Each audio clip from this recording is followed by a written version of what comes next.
Namaste everyone. Welcome to our satsang this morning. I just wanted to start with a word about the very tragic news we had a couple of days ago from New Zealand. I'm sure all of you have followed what happened there.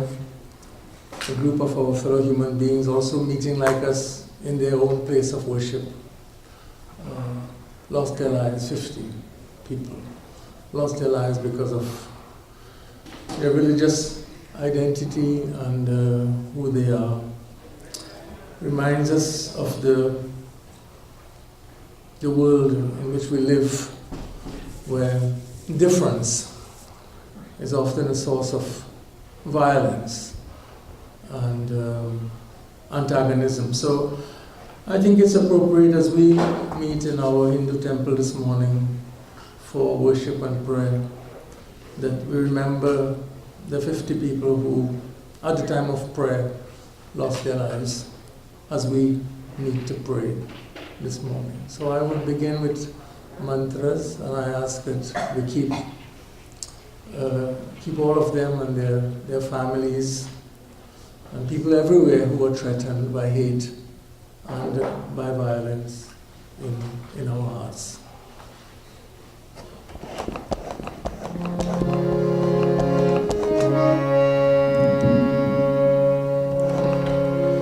Shantakaram bhujagashayanam padmanabham suresham Vishwadharam Gagansadrisham Meghavarnam Shubhangam Lakshmikantam Kamalanayanam Yogiridhyanagamyam Vande Vishnu Bhavabhayharanam Sarvalokaikanaatham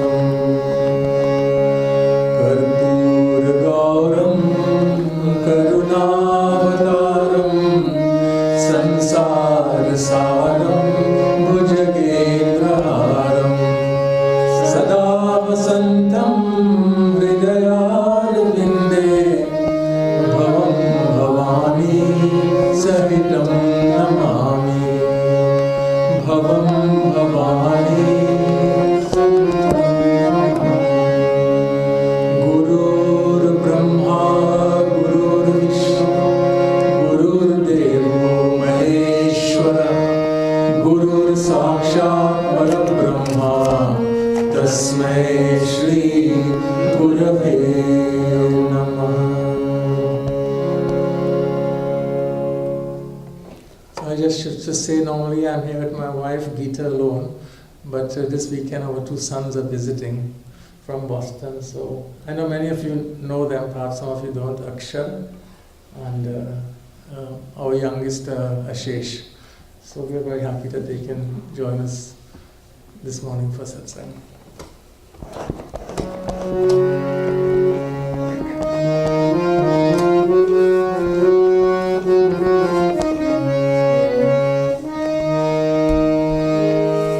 Vande Ganapati Vighna Vinashana Helambodhar Gajanana Vande Ganapati Vighna Vinashana Helambodhar Gajanana Riddhi Siddhi Ke Data Tum Ho He Shashi Shekhar Nandana Riddhi Siddhi Ke Data Tum Ho He Shashi Shekhar Nandana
We'll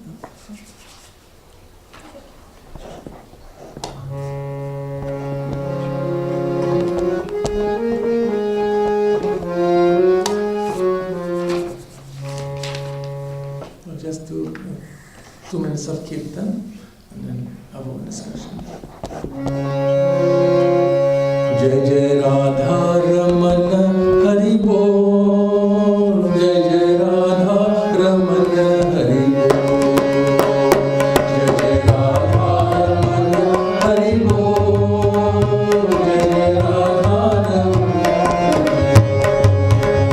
Jai Jai Radha Ramana Hari Bol. Jai Jai Radha Ramana Hari Bol. Jai Jai Radha Ramana Hari Bol.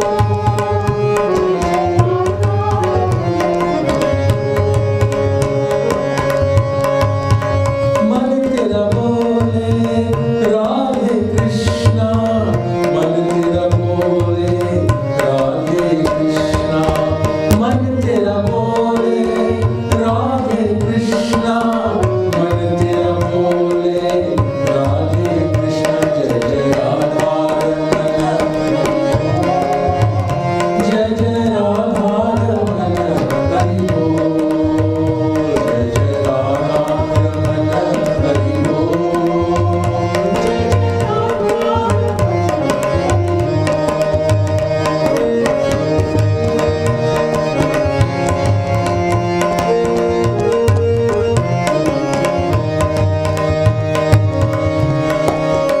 पंछी बोले राधे कृष्णा, हमारे बोले राधे कृष्णा।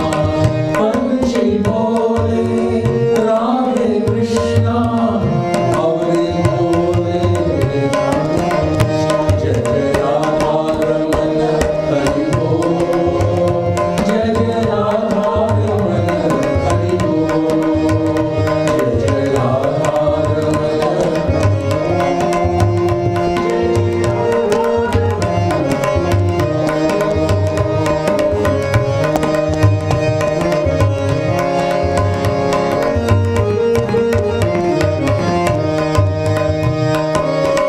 बंसी बोले राधे कृष्णा, वीणा बोले राधे कृष्णा। बंसी बोले राधे कृष्णा, वीणा बोले राधे कृष्णा। जय जय राधा रमण हरि बोल। जय जय राधा रमण हरि बोल। जय जय राधा रमण हरि बोल। जय जय राधा रमण हरि बोल। जय जय राधा रमण हरि बोल। जय जय राधा रमण हरि बोल। जय जय राधा रमण हरि बोल। जय जय राधा रमण हरि बोल। So this morning I wanted to start by sharing with you a little bit of an experience that I had just over a week ago. I just returned from 2 weeks of travel. I was in Myanmar for 1 week and then in Thailand for another week. So in Myanmar, I was invited to join a group of people who went to Myanmar to visit refugees. And these were actually internally displaced people, people who had to flee their homes and live in camps. And so during this week, with this group, we visited 11 such camps in the northern part of Myanmar.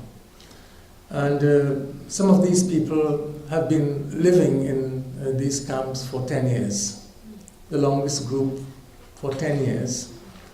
And there were more recent groups of refugees, internally displaced refugees, who were there for about 2 years, would have been the shortest period. So children, we think of 10 years living in camps. Children were born and growing up for over a decade in those camps. Now, it's a very complex situation. There is internal fighting within Myanmar. These people have all been driven from their homes and from their lands by those within Myanmar who regard themselves as superior and who want to have control of the resources of those lands in which they're basically tribal communities, tribal people. So we visited 11 of these camps, as I said, and we would go to the camp, and those who were there would all come out to meet us, women, children, elderly people, babies. Young men were missing. In many cases, they would go to the nearby towns to look for some daily work to supplement, what food they got from international agencies. So we would go to these camps every day, and they would all come out. We will introduce ourselves with the help of translators. We would ask them questions about their lives and their needs there. And they also asked us questions and told us, what we can do to help and to alleviate their condition. What surprised me, and this is just something I wanted to share from my experience. There's so much to say about my experience with these people.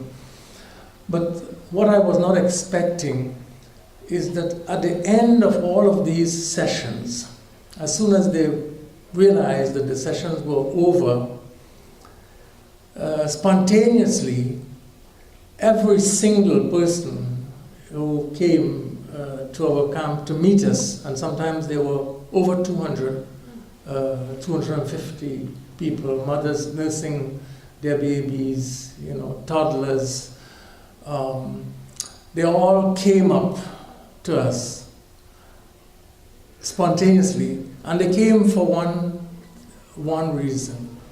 They wanted to be touched and to touch. They wanted to touch us, and they wanted us to touch them. And sometimes they would hold up their babies, just to be touched and by us. And there were people clearly, they were in very desperate conditions, tattered clothing.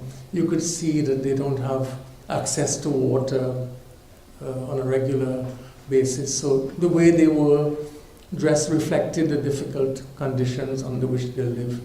But they wanted to be touched. That touch was important to them.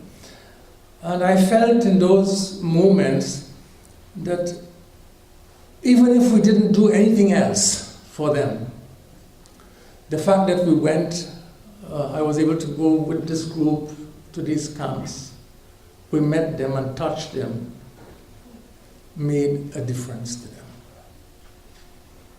They felt that someone cared, and that they mattered, and that they had value. And all of that was symbolized by this act of touching.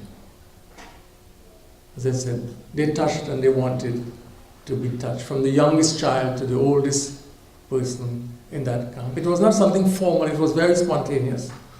It just happened at the end of each session that they all came, and we couldn't leave without this encounter through touch. And it really got me thinking a lot about touching, as the religious value of the touch. Now in our tradition, and it's changing, but we have to admit also that within the Hindu tradition, we've had, and we still have, the phenomena of untouchability. Untouchability. In Sanskrit, it is called asprishya, not touching.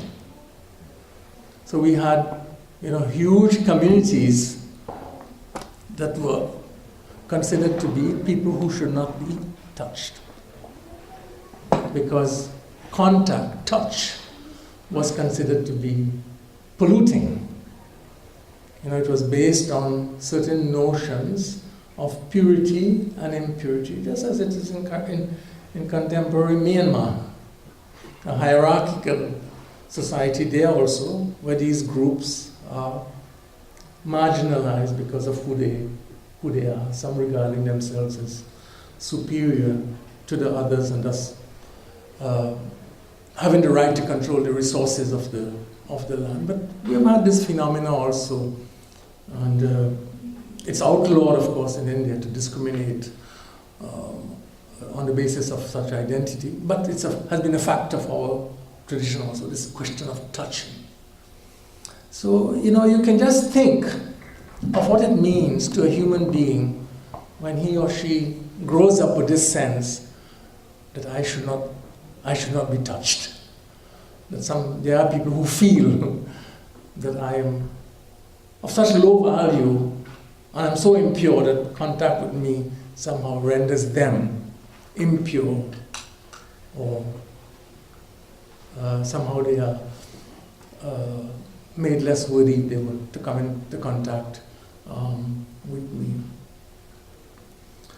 So I was looking for something in our texts to help me understand what I had experienced, the value of the touch, the value of the embrace, given also the history of our own tradition with this phenomena of the untouchables. Of course, Gandhi made this a big part of his campaign to abolish untouchability, or the asprishya, as we say in Sanskrit.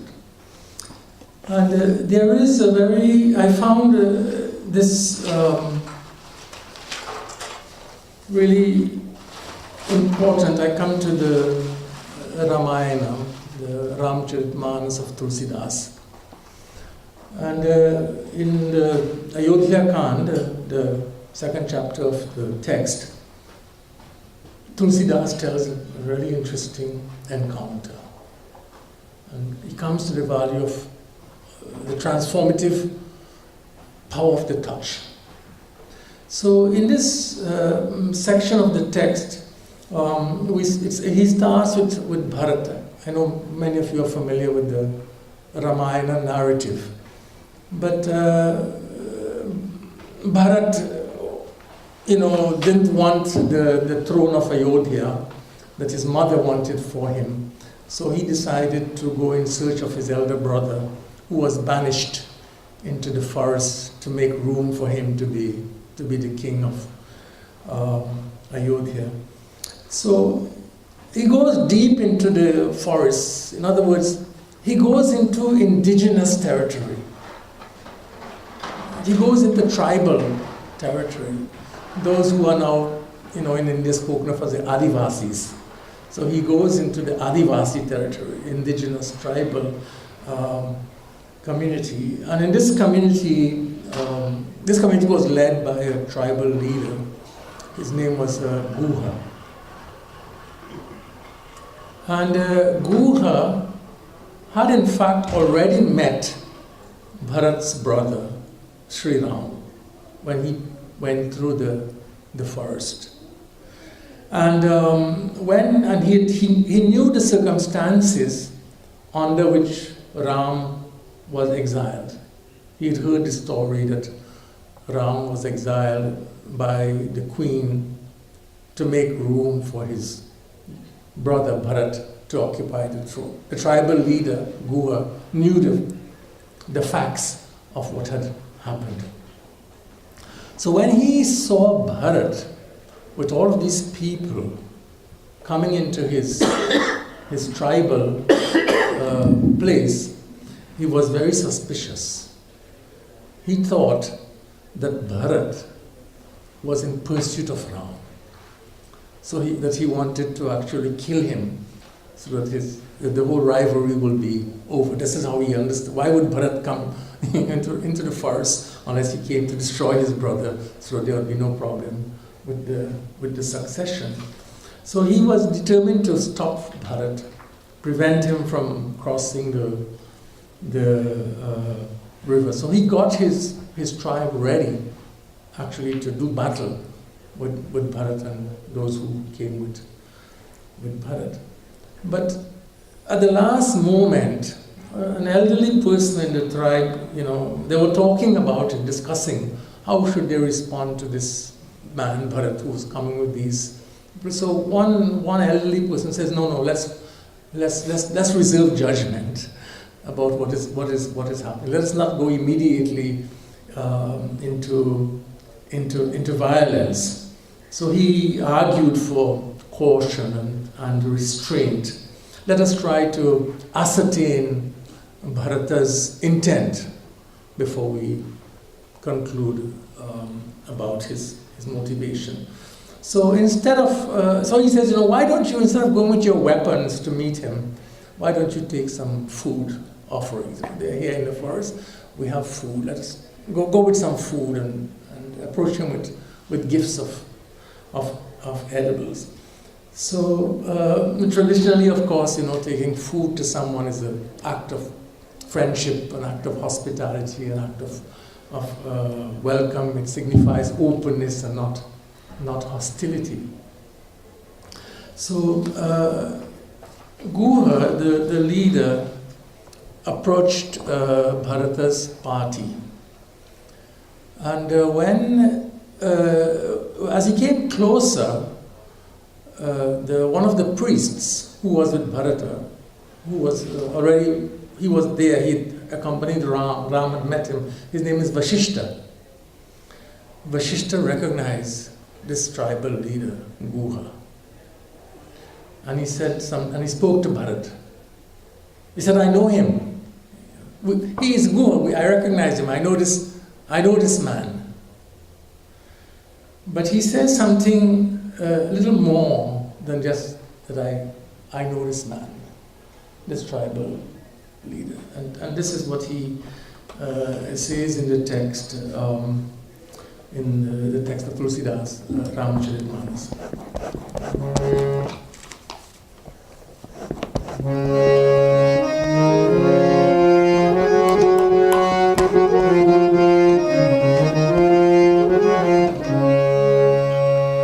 Ram sakha suni sadanu tyaga chale utari umagat anuraga.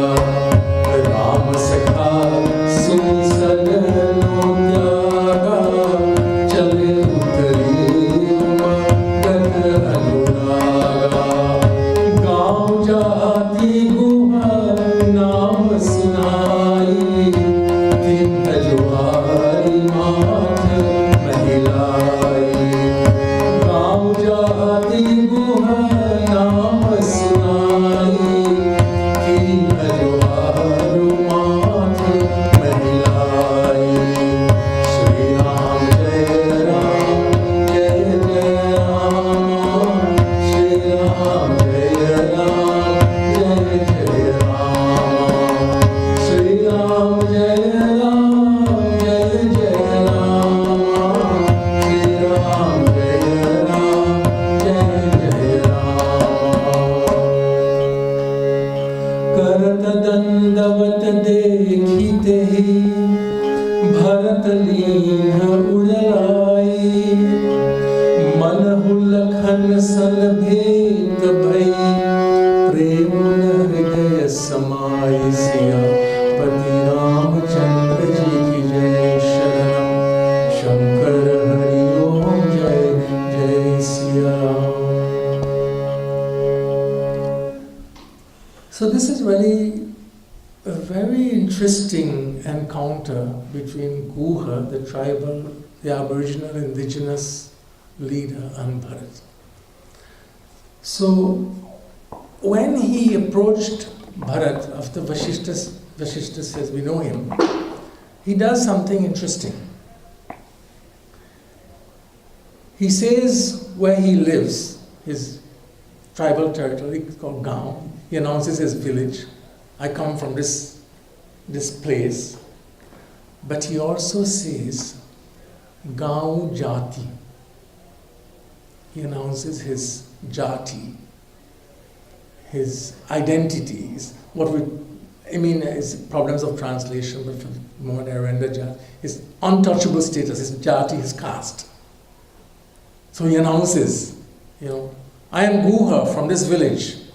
I am of this, my name is Guha, I am from this village, and this is my caste.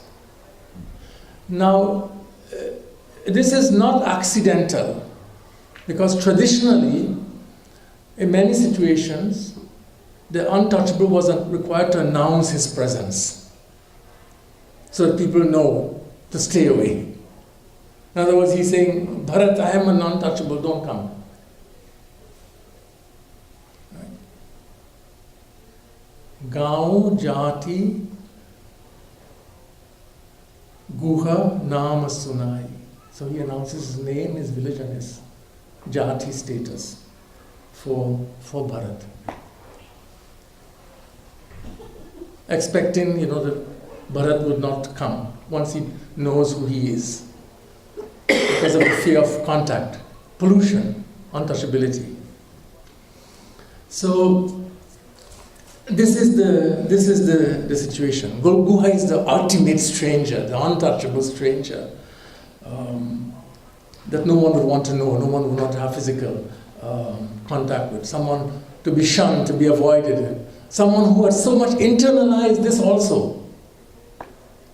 It's like the oppressed internalizing what the other has said about him or her so much that he actually proclaims it. His status, don't come, I'm untouchable, who would pollute you.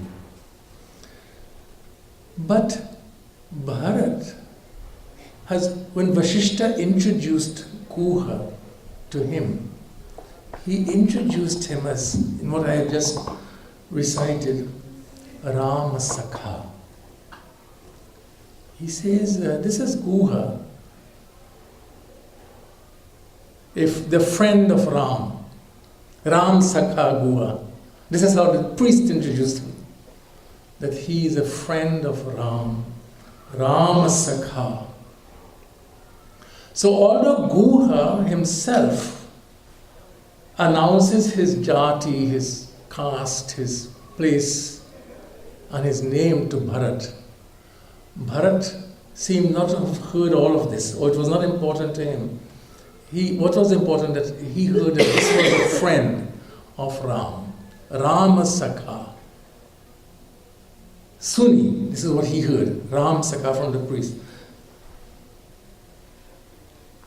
Ram Sakha Suni Sadanu Tyaga.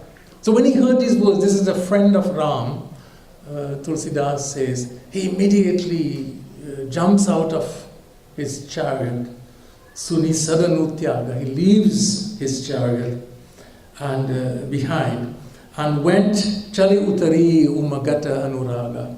And he goes to Guha, and when he with a heart full of love, Chale Utari Umagata Anuraga. He goes to him with love. And when the untouchable Guha sees him approaching, he tries to fall at his feet. In other words, he can't stop him now from coming, but he sort of expresses his status, not by standing in Bharat's presence, because there's also fear. So he falls. Karata Danda Vata Dekhi. He tries to fall at Bharata's feet. And Tulsidas says, but Bharat lifts him. He doesn't allow him to fall. He lifts him, he embraces him, he touches him. In this text, whenever Tulsidas wants to say that someone loves someone deeply, he would say he embraces him or he touches him as he would touch his younger brother, Lakshman. So he says Bharat embraced the untouchable as if he were his own brother. Manahu lakhana sana bheta bhai premuna hridaya samai. So he embraces him, and those who are observing. So this is a really novel situation for these people who have come with Bharat. So what are they saying? What are they thinking? And Tulsidas gives us really, again, a very insightful verse. Loka Veda Sab Bhanti Nicha Jasu Chaha Chui Leyasecha. Loka Veda Sab Bhanti Nicha Jasu Chaha Chui Leyasecha. Teri bhari anka naam lagrata milat gurak pari purit gata. Teri bhari anka naam lagrata milat gurak pari purit gata. Shri Ram Jai Ram, Shri Ram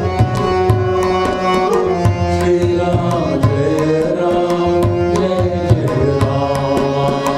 Shri Ram Jai Ram, Jai Jai Ram. Shri Ram Jai Ram, Jai Jai Ram.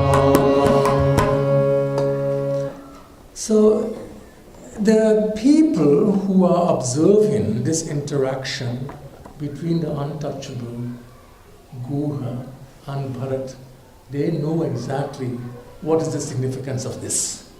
This is not traditionally happens. So Tulsidas says that they say, Loka Beda Sabha Bhantihi Nicha. What is this? We are seeing this man who some of our sacred texts, Loka Veda, Loka people, and everyone says, that the society says, and even some sacred text says, Sabha Bhantihi Nicha, that he is the lowest of the low. They say, they are saying to themselves, what is this? This man, we are told that this man is the lowest of the low. This is what the community says. This is what some of the sacred text says. Loka Veda Sabha Bhanti Nicha. Jasu Chai Chui Lei Asicha. So low that even if someone came into contact with his shadow, not we're talking about physical body, because that's true. In traditional society, the shadow of the untouchable was regarded as impure. Contacting with the body is one thing. If the shadow of this person fell on you, you were considered to be polluted. So he says, this man who is considered to be so low that even if a shadow fell on you, you would have to purify yourself. You have to undergo ritual purification. Tehi bhari ank Ram laghu brata. This man.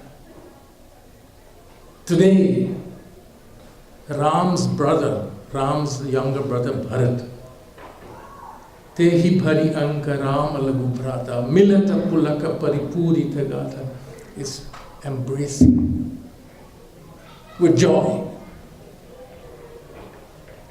This man, Bharat is embracing this man with joy. Tehi bhari anka Ram laghu brata, milata pulaka paripurita gata. So they see what has happened.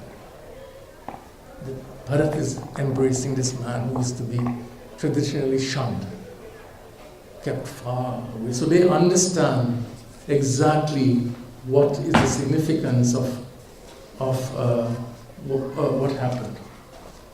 So the question for us also as we look at this text and this encounter, as I said, what made the difference to Bharat was the fact that the priest said this is Ram's friend.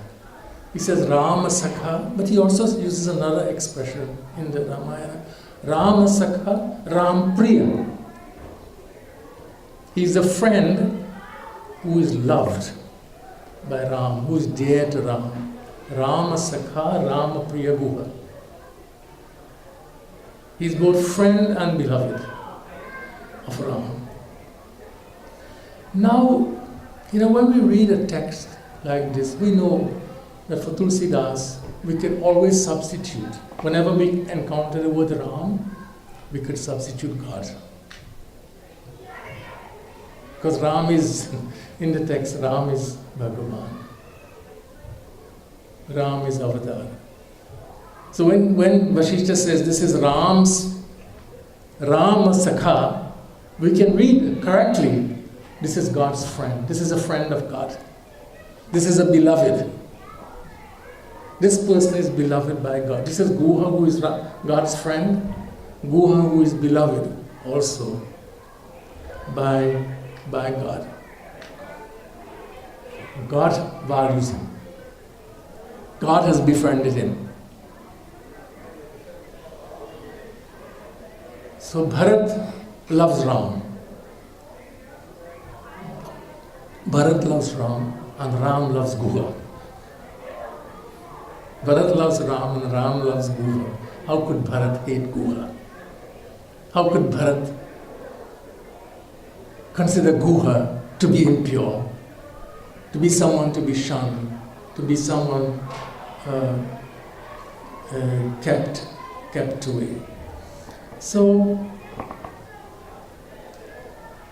I think that this Ramayana encounter really speaks to us powerfully. I can tell you, that when I went into those camps in the interior of Myanmar, and everybody came, to touch and to be touched, I had to open my eyes also. And I'd never met any of these people before. But I had to remind myself that they are also beloved of God. They are also Ram Priya, Ram Sakha. And I also had to embrace them with that in mind, with that in heart, and to see nothing but that in each one of those people. But coming from the Hindu tradition, this is the truth of everyone we meet. For us, if we don't remember it, we should. Every human encounter is also an encounter with God.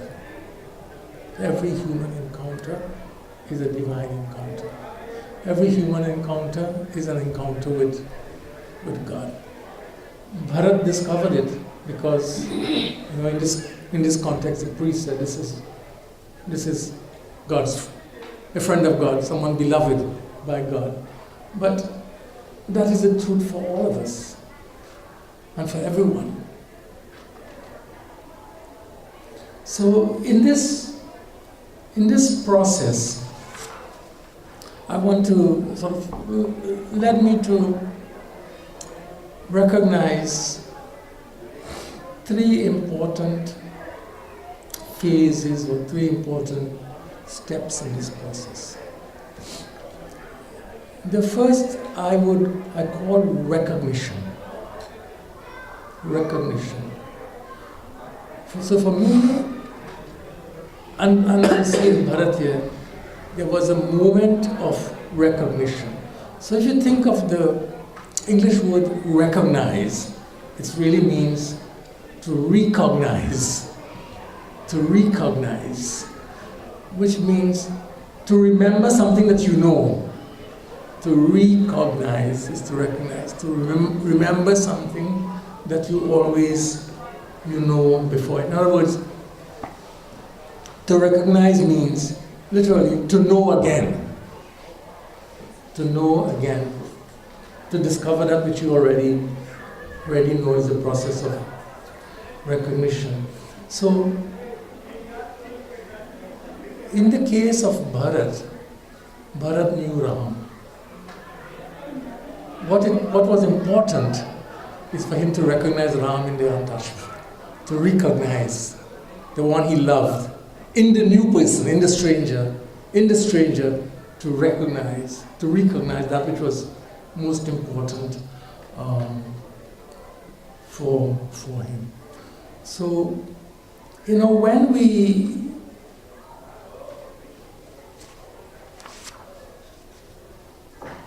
we meet someone we have never met before, someone of a different religion, someone of a different ethnicity, someone of a different nationality, what do we look to see?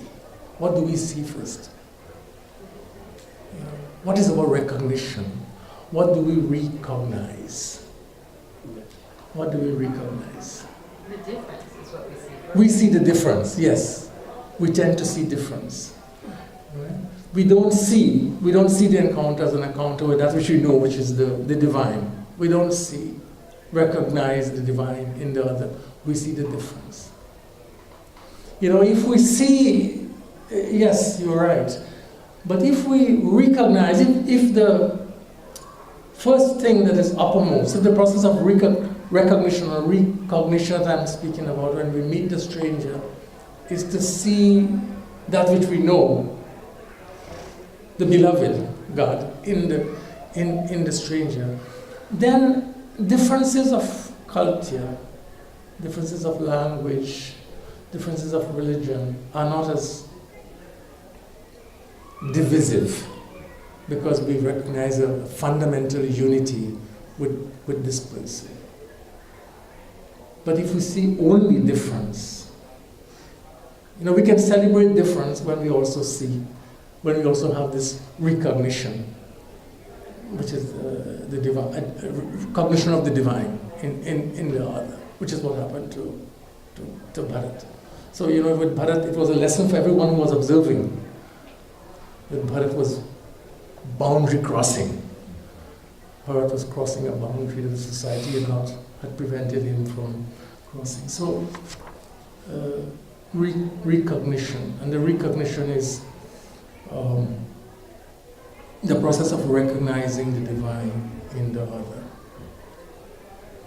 Recognizing the divine in the other, which also means the sanctity of the other, the sacred word of the other. I don't know if you follow that. It's a very, when this man went into the mosque in Auckland, there was one incident that someone wrote about and witnessed, about the first person who he killed. Even as he approached the man with a gun in his arms, the man said to him, "Hello, brother," before he was shot.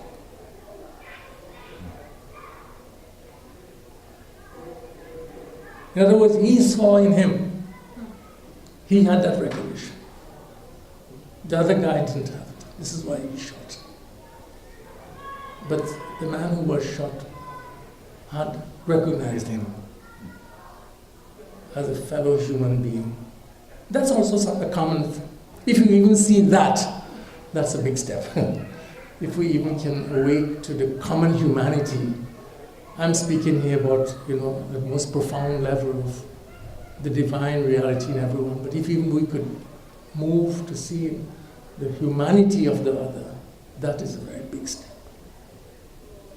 In Myanmar, those who were banished from their homes were not, even their humanity was not recognized. So the first step is this process of recognition. The second is what I would call celebration.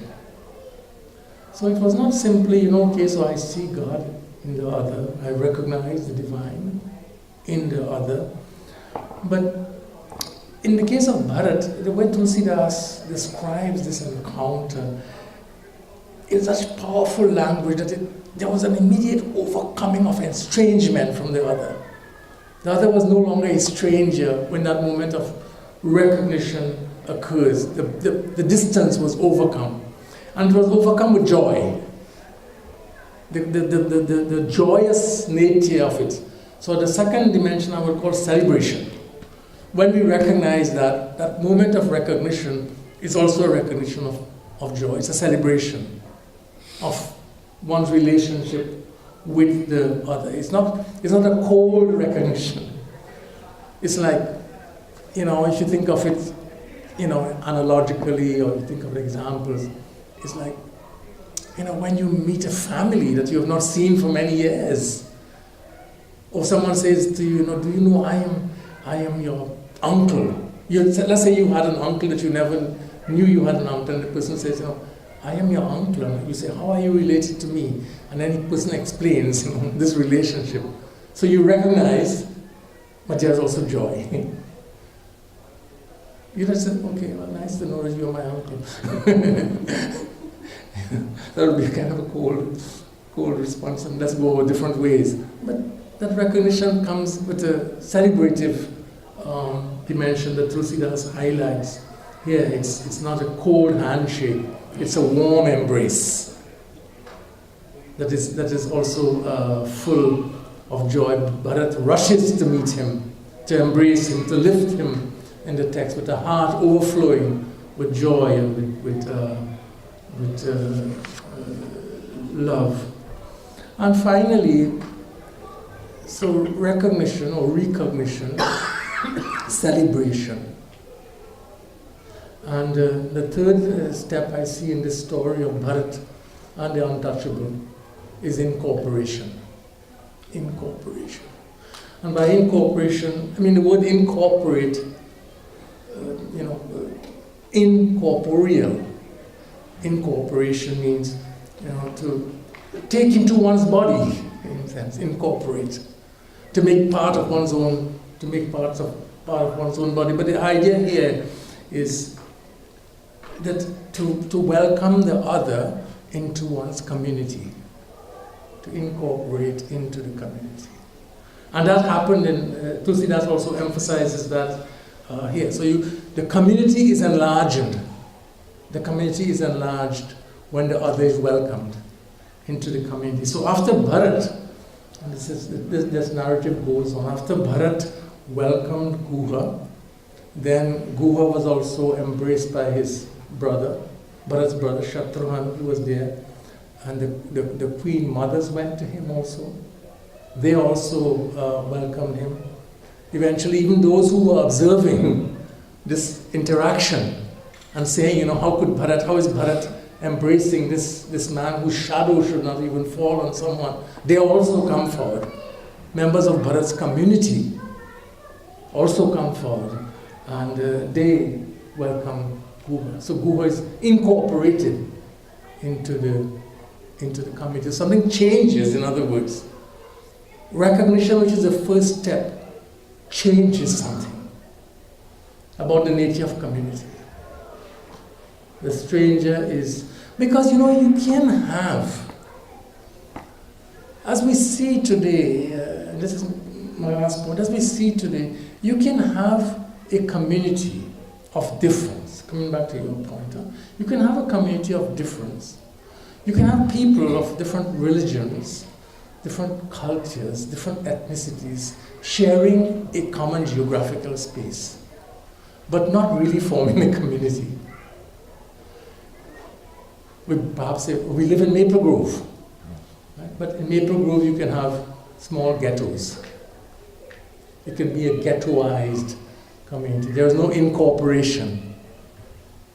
There's no process of welcoming the other into incorporating the other in the body of the community.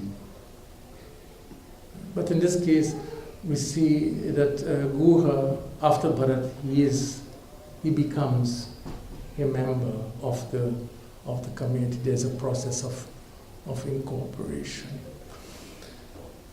So to conclude, what I wanted to share, this is what I want to share with you. I think that, in our own nation here today, this is an issue that we have to wrestle with more. We have to give attention. The United States is growing in its diversity.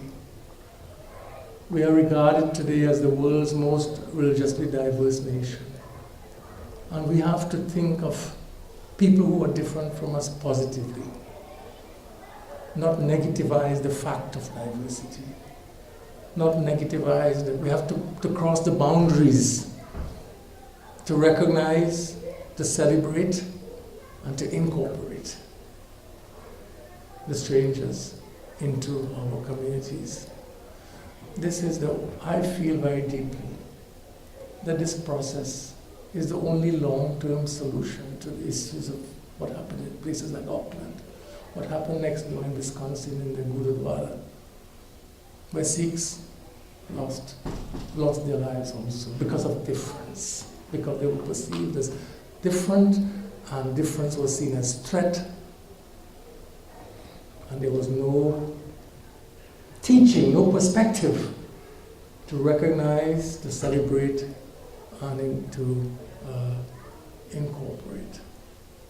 I think we need to work really hard at these measures and these processes. So thank you very much, and if anyone had a thought or two to share, then we will conclude. Not to get too political here, but I just wonder what your opinion is of Representative Omar's, controversial statements.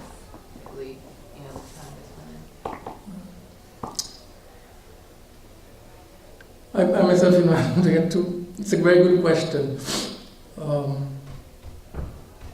I think that Representative Omar has also been and also is a victim of much stereotyping, much unfair characterization as a young congresswoman.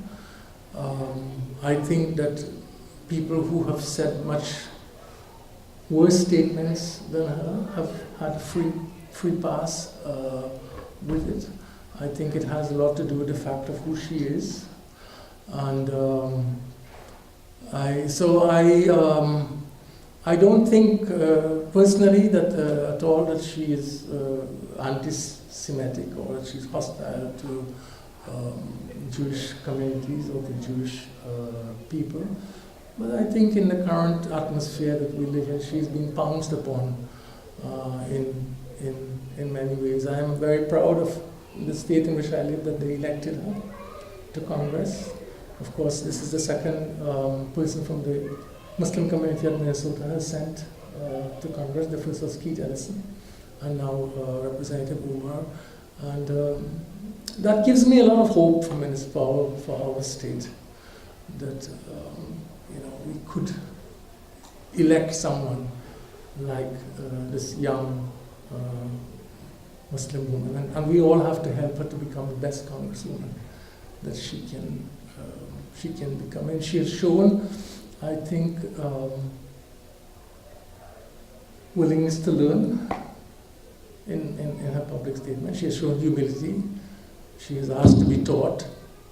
She's open to learning in her public statements. And I think that's really very, very promising. And I welcome that kind of humility as a mark of leadership. So. One question. So here we start from Ramcharitmanas. Yes. And we, using those verses, we are trying to describe what was the state. But Tulsidas was born in say 1500. Yes. Right? and I think he lived for 112 years or something like that. So he said. And, but originally, Rama time was like something like 7,500 years ago. So it's like about difference of 7,000 years, I hope, if I'm guessing right. So originally, the contemporary of Rama was Valmiki. So when we read the Valmiki Ramayana, so is this in Ayodhya Kand described the same way, or is it like it's a little poetic of Tulsidas to describe what is the state of society in 1500 and not originally in Rama's time? Yes, of course. I am dealing with, first of all, with this. There are many versions of the Ram's narrative. This is one version, perhaps the most popular version of the text. So yes, and each version, has its own. In a sense, we see it in many traditions. If you look at the four Christian Gospels, Matthew, Mark, Luke, and John, each one also tells the story of the life of Jesus with its own flavor, its own focus. John is very different from Matthew and Mark in the way in which the story of Jesus is told. So you get a reflection of the perspective of the writer, what the writer considers to be important, and what the community at the time also regarded as important. So the fact that we have texts in the Hindu tradition that also tell the story of Ram with difference shouldn't be seen as problematic. It also reflects the writer's perspective, and as you said, the perspective of the particular time period in which it is written and the condition of society under which it is written. But I think as I read this particular episode in Tulsidas of the encounter of Bharat with the untouchable, I think it is very clear what he wanted to do with that story. That he wanted to show an example of boundary crossing, barrier breaking, the way in which he focuses on it and has what the people are thinking and how they are seeing it, and describing, the fact that this man's shadow is polluting and Bharat is embracing him and all of that. He wants to make a point. You would not find Valmiki telling the story in the same way to come to your point. But Tulsidas sees some need to tell the story in this particular way that gives it power. And this is why we go back to these texts. Not only we rely on the text, but this is a very instructive. I found it to be a very instructive way of telling the encounter between Bharat and Untouchable. There are many things that a writer could leave out of a text, but that he spends about 3 pages of his text, focusing on this, talking about this, the celebration, the joy, the incorporation, the recognition, means that there's some very deep religious meaning the writer wants to communicate in the text. And that's what drew me to it. So around 1500 AD, so society was like that. Perhaps I would say yes. It was reflecting. It's high on his mind. Yes. It was something on Tulsidas' mind. Yes. Yeah. Because if you look at, another way of looking at the text, what is important to Tulsidas? The one word, again, it gives us a clue to his mind, his theology, is that the word that he uses in his version of the Ramayana, most, you can count it. We have scholars who spend time counting this. What is the most important word that Tulsidas uses for God? Kripa Sindhu. Kripa Sindhu. That God is merciful. God is compassionate. This is again and again. Ram Kripa Sindhu, Ram Kripa Sindhu. God is merciful. So his whole theological outlook was one that was centered on the love of God, that God's love. So much so he has in his text, again reflecting the community of the time. One of the greatest crimes of Tulsidas' time was to kill a priest. What's it called? A Brahminicide. And he has in the text, saying, if even you were a killer of a priest and you turn to God, with contrition in your heart, Ram is compassionate. So he uses a very extreme example there to speak about the love of God. And this is also, what is there in his Guha text. He is Ram Priya, he is beloved by God, he is Ram Sakha, he is God's friend. And that is what is important to Bharat. When Bharat hears that, Bharat is transformed.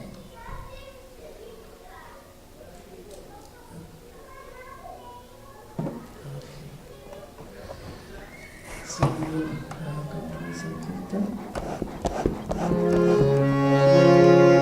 Jai Jai Radha Raman Hari Bol, Jai Jai Radha Raman Hari Bol, Jai Jai Radha Raman Hari Bol, Jai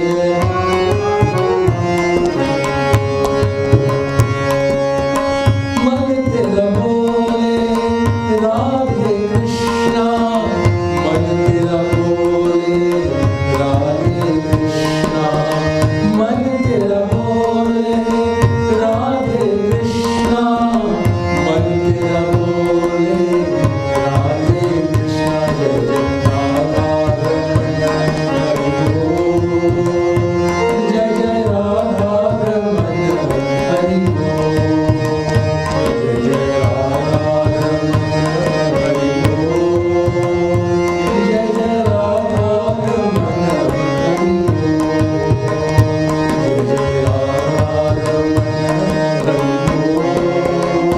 Jai Jai Radha Raman Hari Bol, Jai Jai Radha Raman Hari Bol, Jai Jai Radha Raman Hari Bol.